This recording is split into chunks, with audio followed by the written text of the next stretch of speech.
gentlemen, you're listening to a weekend special on the Cortland Economics Report. I'm Al Cortland. Appreciate you joining me. Got two very interesting gentlemen with me right now. Number one, I got John Burges. John is the president of a company called Northern Free Gold. Interest of full disclosure, I have no financial interest in Northern Free Gold, not because I don't want to, just simply there's only so many hours in the day and only so much time you can devote to getting a relationship with a company, purchasing stock, whatever.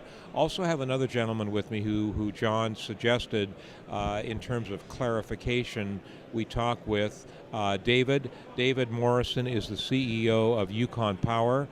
The reason we're having this conversation is a colleague of mine, Greg McCoach, in a newsletter came out probably a month ago, John, I guess, or thereabouts? Yeah, back in late November, December, yeah. Late November, December came out in his newsletter and said, the Yukon is not a good place to invest in, regardless of what anybody might say. The reason it's not is because there is a total lack of power in the Yukon. Now, I don't want to say total lack of power because I'm not sure that's exactly what Greg said, but he did raise a certain amount of questions about the availability of power in the Yukon. And if I'm not mistaken, Greg basically discouraged people from investing in that province. Correct. Okay, what's going on in terms of power, David, in the Yukon? As I understand it from talking with you at length, there really isn't a problem. No, we don't think there's a problem at all.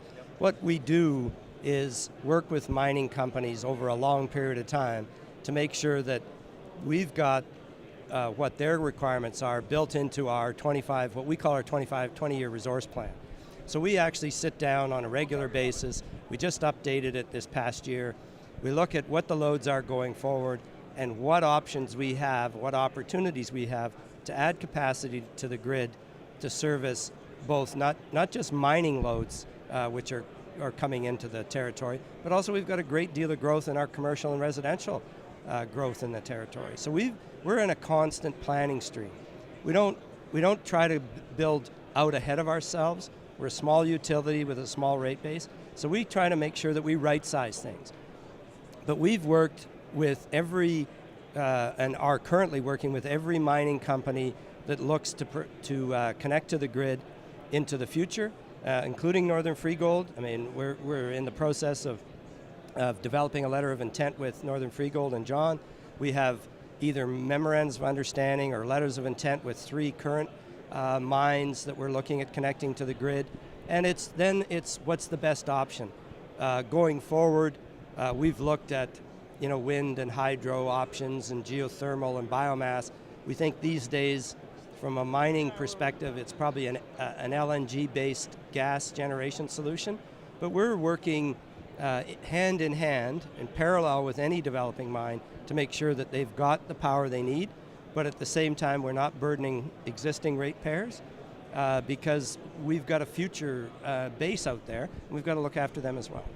What I find to be rather intriguing is I know the Yukon is a real isolated area, and I know the population base is, we're not talking British Columbia, we're not talking, what have you, but with the amount of interest in the Yukon, with the amount of potential assets up there, logic tells me, just common sense tells me, David, you guys got to be just working like hell to make sure that the power is available.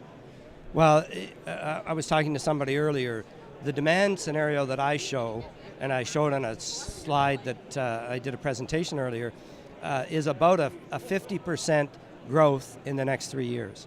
And we are working like beavers to make sure that we can meet that load at that point in time. But we're still in a situation where we're waiting to see, are mines going to go ahead or are they not going to go ahead? And so depending on which mines do go, then we'll be in a position to service that load as long as we've got enough notice that they're going forward. Okay, go ahead, John. Well, I just wanted to put this into the context of why this is very relevant for your mining investor listeners. Simply put, electricity in the Yukon, if you're on the grid, is a hell of a bargain compared to if you're off-grid and having to run it off diesel generators. I mean, if you're running it off diesel generators, it's probably north of 30 cents, maybe 40 cents a kilowatt hour. Yeah. Versus if you're tapped into the grid, the industrial rates Capstone are paying, 10.5 cents supply plus a little bit, so maybe it's 12 cents. So it's about a third to a quarter of the cost of not being connected to the grid. So this is why David and his utility is an absolute key, the golden key to unlocking, I think, the mineral resources in the Yukon. Well, let's put this thing in the context of Northern Free Gold. Sure. How are you guys going to handle the situation? Well, as David said, we've been having some conversations for some time now with the utility. We're very advantageously situated because we're close to the newest part of the high voltage transmission grid, which is just north of the capital. The utility built that. It's a 138 kV link, and it connected the north and the south grid. And they did that partly because there's a copper mine that went on stream about 3 years or so ago, which is the Capstone Minto mine. Right. And our property, the Northern Free Gold Mountain, is about 30 kilometers away from Capstone's operating Minto mine. So we're roughly 30 to 40 kilometers away from connecting into the grid. So right now that looks very commercially sound business decision to connect to the grid. That's what we're looking to do. So kind of in summary, David, the best thing to say is rumors about a lack of power in the Yukon coming from, and you're pretty well placed with Yukon right. Power. You basically run it. The rumors, according to your organization, are really unfounded. Yeah, very much unfounded. We spend a lot of effort. We take a lot of time to make sure that we're looking at, how we can help support government's economic and mineral policies, which are very supportive of the mining industry. So, we're part of that process. We look at every opportunity we can to make sure that we're plugging mines into the system, if at all possible. And I don't know where the rumors come from, but I can tell you, if you haven't talked to me, then you probably don't have the full story on power in the Yukon. Okay, there you have it from John Burges, the president of Northern Free Gold, and there you have it from David Morrison, the man who runs Yukon Power. Any questions? Let me know. We'll answer each and every one of them. Gentlemen, thank you so much. Thank you.